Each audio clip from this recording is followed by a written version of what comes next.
Salutations chers internautes, je dis bonjour à vous tous qui nous suivez de partout. Je passe aujourd'hui pour donner ma réaction par rapport au point de presse de Jean-Marc Kabound. Vous savez, ça a vraiment fait couler d'encre et des salives du côté des Tshisekedistes. Mais laissez-moi vous dire une chose. On répond un imbécile par le silence. Est-ce que Jean-Marc Kabound, c'est un imbécile? Point d'interrogation. Qui est ce Jean-Marc Kabound? Qu'est-ce qui l'a poussé à dire ce qu'il a dit, à faire ce qu'il a fait? Si on voit bien la jeunesse de Jean-Marc Kabound, sa venue à l'UDPS, c'était un mystère. Son élévation dans l'UDPS, un mystère. Sa déclaration, un mystère. Est-ce que Jean-Marc Kabound azali vraiment mutu ya mokili oyo? Oyebiso pe botambola des fois même na zando. Bato nyonso tomonaka na zando nde baza bato ya mokili oyo te. Bato misusu pe balaka bakufi mais omoni na zando. Bamisu ba démon mais omoni na zando. Aye ne mission na ye na zando. Ba plein oyo bomonaka mingi na ba concert. À des fois bato batonisaka ba stade wana mingi mona ba revenant milimo. Boke pa nganga mo boye bopesi bo sacrifier faut bo sacrifier. Omoni stade plein, stade on omoni plein. Ezaka etonika na bato mokili te. Ba réalité mususu faut comprendre. Parce que na sali ba analyse mingi, butu mumimba. Na sali ba analyse na yeko conclure que Jean-Marc Kabound azali mutu lokola yo na ngai te. Jean-Marc Kabound il faut ezala mutu moko aleki na liboma na kiliboma. Donc c'est vraiment un homme qui ne réfléchit pas comme nous tous. Aza mutu lokola batu boyete. Donc c'est un malade. C'est vraiment un malade. Il a droit aux soins médicaux. Président Fachi, na motema munene pe malamu ozalaka na yango mokonzi ya mboka, respect. Sunga na benga ye mwana na yo poste un petit. Abo muke musika. Kabound, mwana muke musika. Akoza ba âge moko na ba bébé riko. Moni oyo mwana ya bébé Tchanda. Bébé Tchanda oyo mwana mahai. Ba âge ba Jean-Marc Kabound ya mwana. Roi David, wazaka pa wera. Ba âge ba Jean-Marc Kabound ya mwana. Vous comprenez vous-même, président Fachi, responsabilisé ngai, bopé sanga makokina qui ne kozwaye na memaye na CNPP, comme ezalaka na tango ya mema pe mwana minenge wana. Parce qu'un homme normal ne peut pas faire ce que Kabound a fait. Un homme normal, mutu vuma ya mutu ko, wazana mai na makila, o basali lokola yo na ngai, mutu. Ako sabaka Kabound la salité. C'est un inhumain. C'est inhumain. Et à l'okola, nana na foulou. Foulou, vraiment nana foulou ko. Je ne sais où poser ma tête. Et je ne sais quoi manger. Passe, il y a passe dans le là. Moutoye na jeep nae. Azuingai. Ameminga na ndaku nae. Asomelinga savon. Asukolinga mai. Asomelinga lambasika. Asomelinga parfum. Apesi nga chambre ya ngai moko, apesi na salle de bain ya ngai moko. Biloko akolia 3 fois par jour. Et mutu wana sikoyo nga na leki, na bandi kofinga, na bandi koloba ko cracher sur mutu wana. Est-ce que c'est normal? C'est vraiment normal. Au moins ingratitude des ba degré. Ingratitude ba degré to lobaka ki mutu da ingrat tout ça. Wana est ingratitude. Wana leki na ingratitude qui est ingratitude. Allez-y comprendre. Vous savez, Satan, parce que le plus mauvais, c'est Satan. Mais Jean-Marc Kabound est plus mauvais que Satan. Au moins, Satan, ce qui n'est pas Satan. Les lots, bon, ça, la dule dans Satan. Satan a respecté la dule, beaucoup. Aux gens, la poste en ligne. Dans un besoin, il y a mbongo. On a comme un mbongo. Il y a solo. C'est un peu si ma condition. Pour comme un mbongo. Allez, Kenya, Dubaï. Banda kolia ba kaka. Banda kolia ba nye yoana. Et ce qu'on a dit, on comme un mbongo. On comme un mbongo. On dit Satan a besoin, il y a Moussala. Promotion à Moussala. Ok, pas Satan. Satan est émission bon. Promotion à Moussala, ils ont un sacrifice. Et c'est un makila. Allez, aux UP, au sacrifier. Aux Moussala, aux UP Moussala, promotion à Moussala, non, non, ministre. C'est ça, Satan. Donc, Satan, quelque part, a respecté capé d'huile naïe. Mais le mal maintenant chez le diable, c'est quoi? Le mal, que c'est un Zambé, ils allaient être. Bien le but, c'est la bénédiction de l'éternel qui enrichit. Et elle s'est fait suivre d'aucun chagrin. Mais ce qu'on bénéficie, il y a Satan. Ils ont rendu tout malheureux. Aux années 50, il y a toujours des millionnaires pour ma fille, ils ont minuit, ils ont tu comprends? Aux années heureux, bami tout cas, bani aux années heureux. Et finalité, nango, l'ifelo. Mais finalité, il y a qui bon Zambé, on continue là. Alors, je vais vous pour Nzambé, je Satan. Mais Jean-Marc Kabound, donc, plus que le diable. Où était Jean-Marc Kabound à l'époque du professeur Liyaou? Était-il né ou pas? À Botamaki ou non à Botamaki? Où était Jean-Marc Kabound le 16 février, la marche le 16 février? Au biso wa arriva to rata masasi na makolo.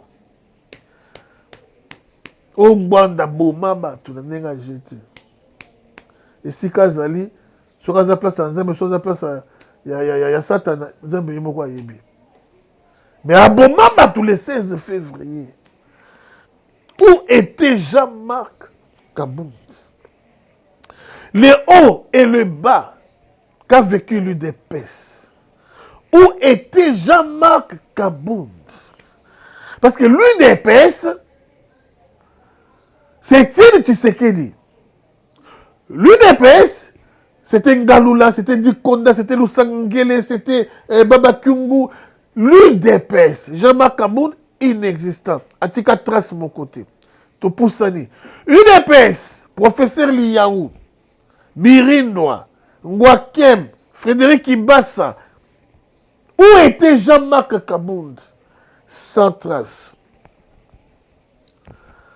Parce que UDPS, tu y a pas cofondateur, mais à l'époque, le Paul Bandoma, le même on les autre, on a petit il y a Etienne Tshisekedi, on a Sima Etienne Tshisekedi. Où était Jean-Marc Kabound? Topoussani. Toi, il y a Belchika. UDPS Bouja et Ningana. Et Ningana. Où était Jean-Marc Kabound? Na Baïbavana na Kamina. Baïbavana na Katanga. Baïbavana partout. Baïbisabiso, où était Jean-Marc Kabound? Bien aimé, qu'on ne vous trompe pas.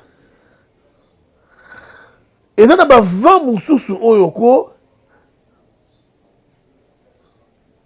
qui est dans un ouragan de l'histoire, mur ou pas mur, les fruits tombent. Et là, bonge Moussoussou Ndekonangai, attends, manga mobeso ekweya. Nous pepe ya makasiko, manga mobeso ekweya. Il ne suffit pas qu'on ait la Kinshasa, on a la place pour y aller. Non! Au cause de l'intérêt, c'est qu'on a la kin. Baba Kyungu a la kin. Baba Kyungu a la Katanga. A la kin. Docteur Mukwege. Attends, alingangane bisote. Mais docteur Mukwege a la kin. Mais comment on est yokani? Son. Oyo. Petit nangai, Delphin, Aba la Kalaming, était mot na PC, yoka son. Mais okoka son. Mukwege na mboka kuna na mba este kuna. Mais to yoka kombo Mukwege. Oko yoka son.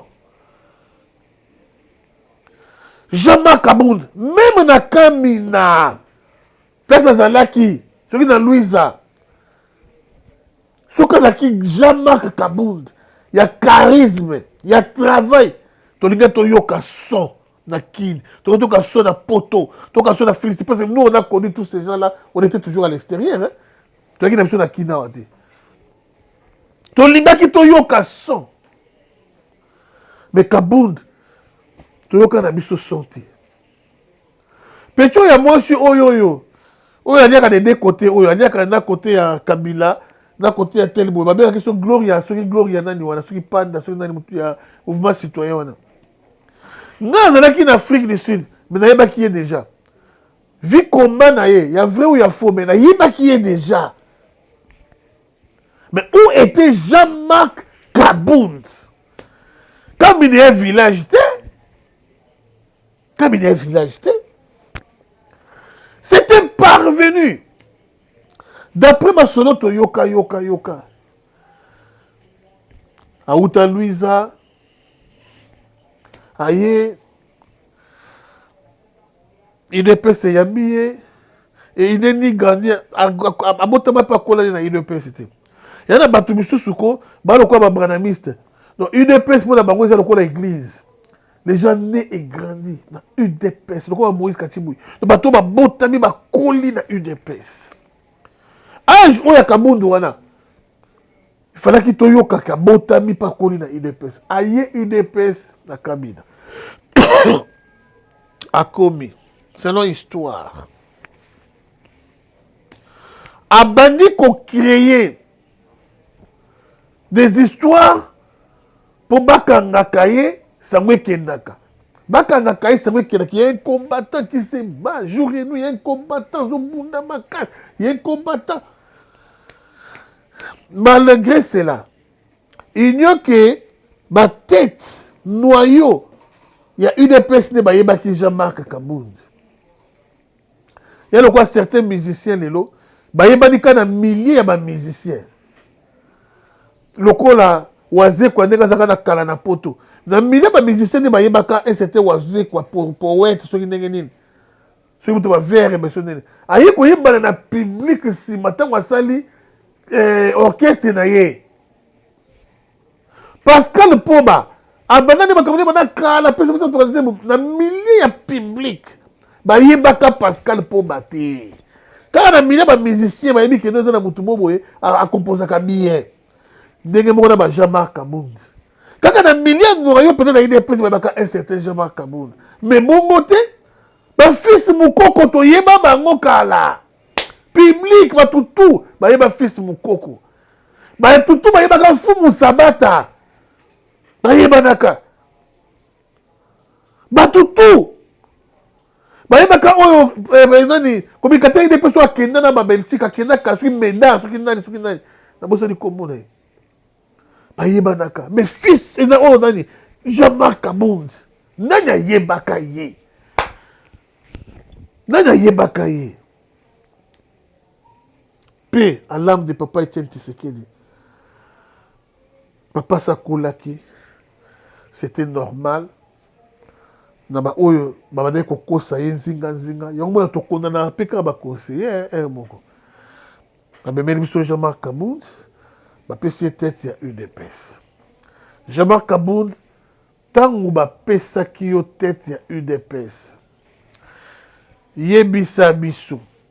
UDPS kwa ndako okotaki na nini? Na kati ya UDPS, tu avais combien de pantalons? Combien de chemises? Oaki na bandako boni? Richesse ni ozalaki na yango soki lelo bapesi yo biki na papier. Babiki Jean-Marc Kabound kufa lelo. C'est la testament otiki na bana no nini?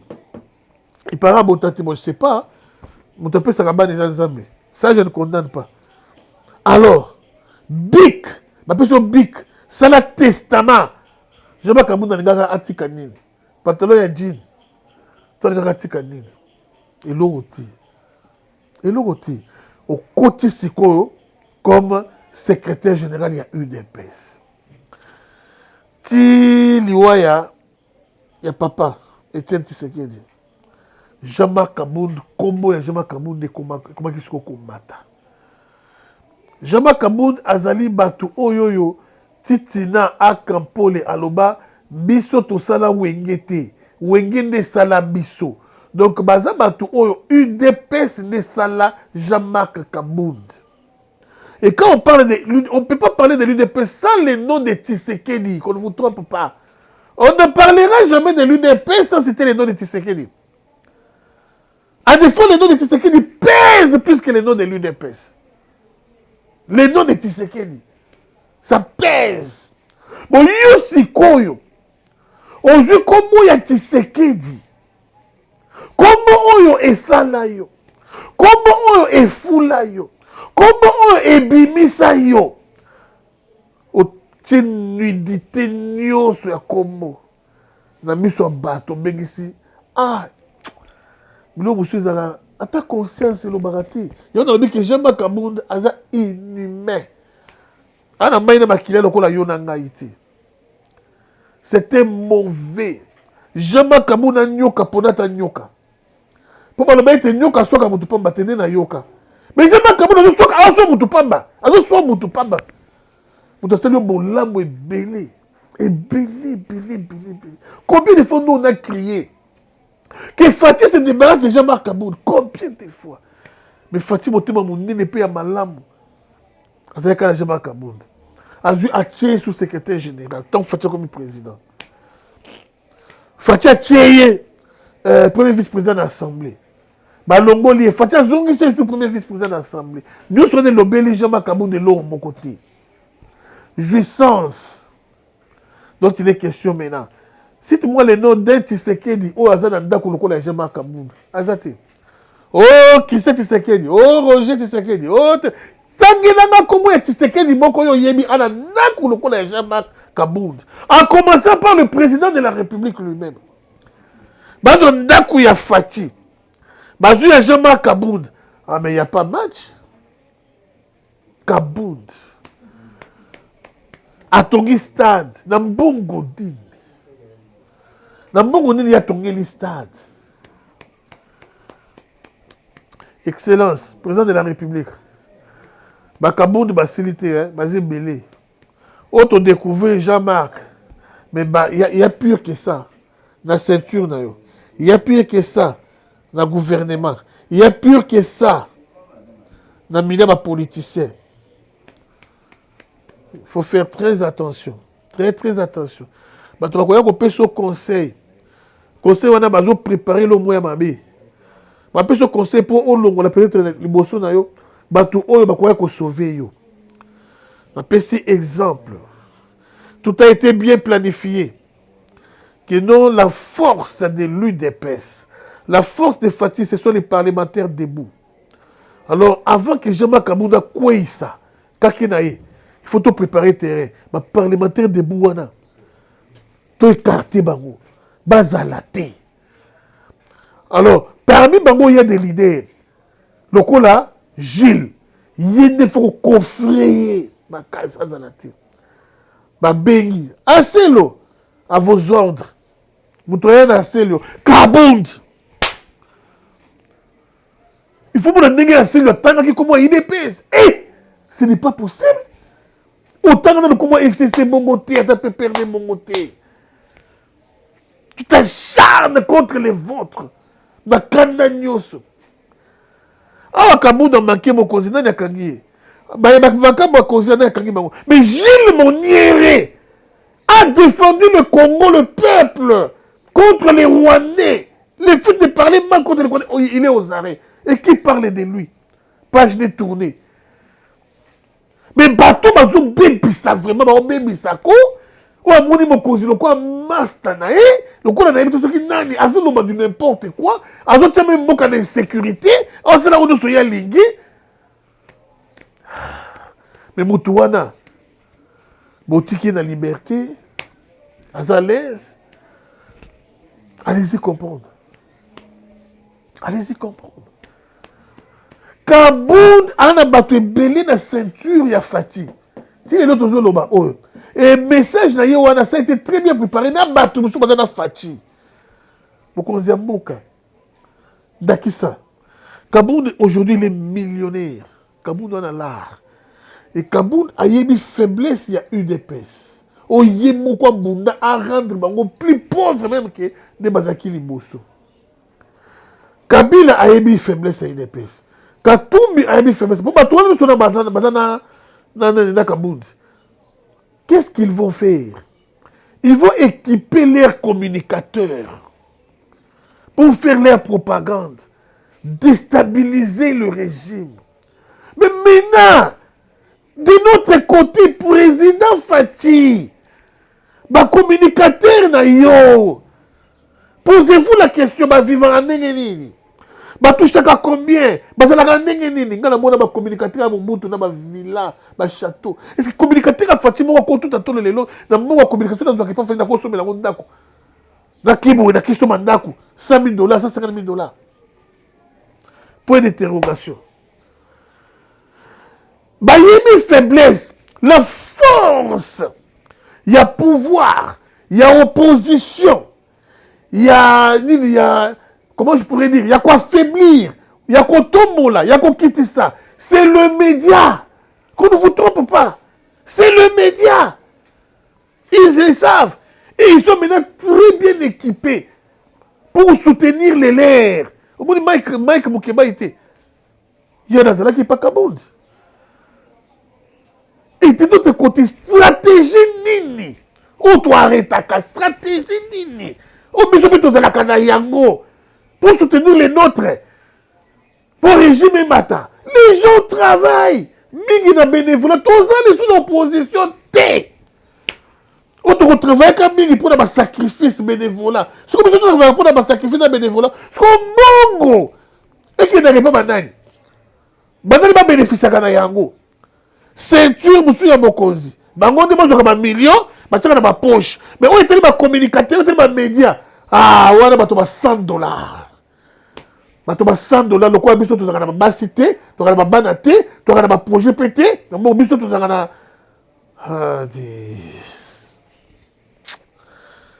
tout cela bien. Le futur est sombre. Le futur est sombre. Mokozemboka beta loboko na mesa. Le futur est sombre. Ce qui concerne même le système électronique, il y a que Batunyo sur ma PC, ma numéro, ma MPSA, ma Orange Money, au 22 ans qu'on vérifie, mon conservatif, dans ma moto, on vérifier. Pascal Bako, les numéros sans rival. Attendez, mon transfert, qui n'est pas déjà combien? Oh, et qui n'est que $50,000, $100,000. Ok. Tel boy, René Tchasouma. Oh, bandeko ya tindika ya Rufen qui sombe. Na papi Kelly. Bazo qui combien? Pour ozo kosama trop mon konzi ya mboka. Moi ma bébé monsieur Zalaka. Soki obi bibisi humble. Oye. Obi baki ndukilanga kiti tika na yo na voix na ngata na mboka awa. Na casier. Premier te. Osuki muto casier. Jour fête kozala. Batu ba 3. Bakiti akami balé. Na casier ba lo te pesa batu wana bakiti ye avant na casier alingana casier osuki na casier ndeko mi pesa valer lokula to mesana ka opposition de bampiaka donc bakomi omemela biso ka lolenge wana ya bampiaka koto soka bakabelo $50 sa baboni yango ebele kubatebe boko babano ba gaz lacrymogène awa bampiaka awa bamema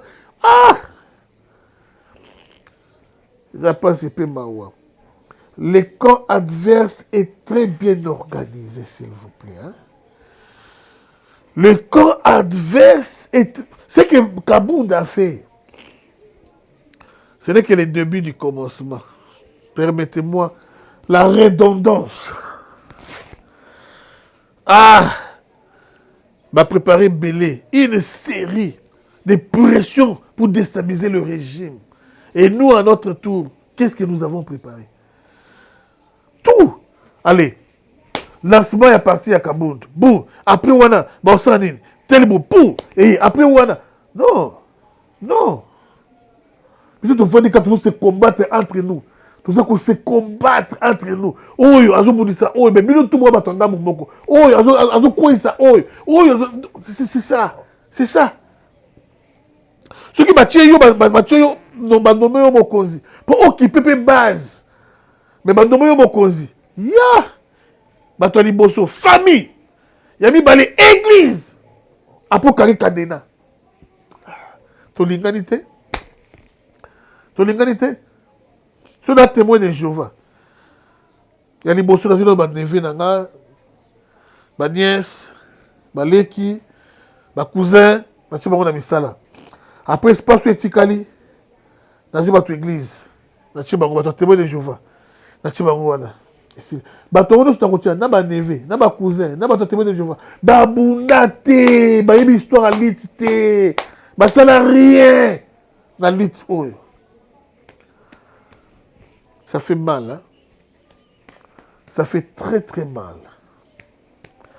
Je m'approche petit à petit na souka. Il y a une émission na ngai pour na kotali ça été. To soutenir mokonzi na banguna ebele. Bravo na organisation ya pasteur, plein à craquer dans stade. C'était très bien. To continuer na ko soutenir ba FARDC, ko soutenir mokonzi. Parce que le chef est très combattu. Très, très combattu. Bateau nyonso oyo. Kabunda tcha na ma poste. Ba lâché été. Ba lâché poani. Et là ni Kabunda sali bango. Ba lâché été. Kabunda so ba ina fati. Et tali bango te. Na miso bato fati ba ça sembla. Mais après, baza bato Kabunda. Baza bato Kabunda. Kabunda mema kolongele ebera kolongele Kabunda mema aselio Kabunda mema ba DG belé amema bato belé Kabunda est-ce que bato nyonso wana ba lâcher Kabunda ce bon ça plan contre Kabunda ba signaler ah ça fait mal levez-vous UDPS levez-vous il est grand temps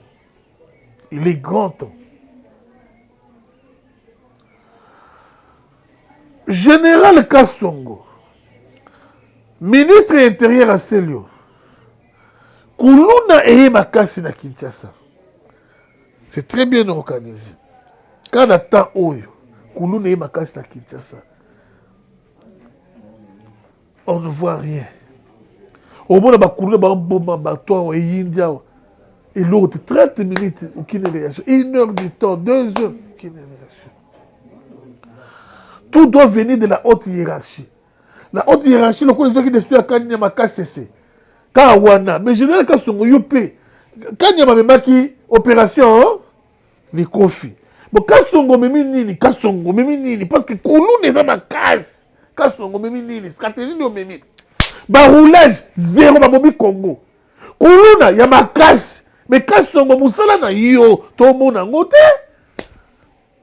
Ministre intérieur, tout le monde a té. Nous sommes bons, nous kaka pour détruire le mandat Fati. L'enlèvement, n'en parlons même pas.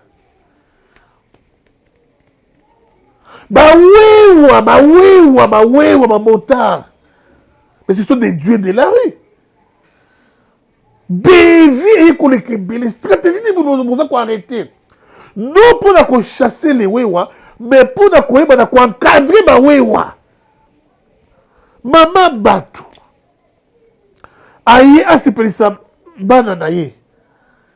Et si quand même bossa na foire fikine, ba ye kotie la biso fikine na biso na prince, na boulevard. Maman aya. Ba policier pe kozanga koyeba musala malamu. Ba policier kaka ya ana na muki ba pese tenu. Aza formation te. Moteur aya bi tout tani na mutuka. Faut mama te. Moteur ami tout ici na mutuka mama. Yo policier zawana. Au fungoli porte pour maman kota. Mais au côté maman au tiki mutuka.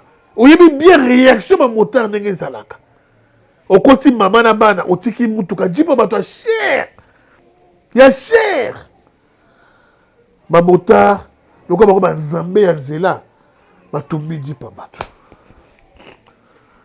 Ma moteur batumba même na jipa la police.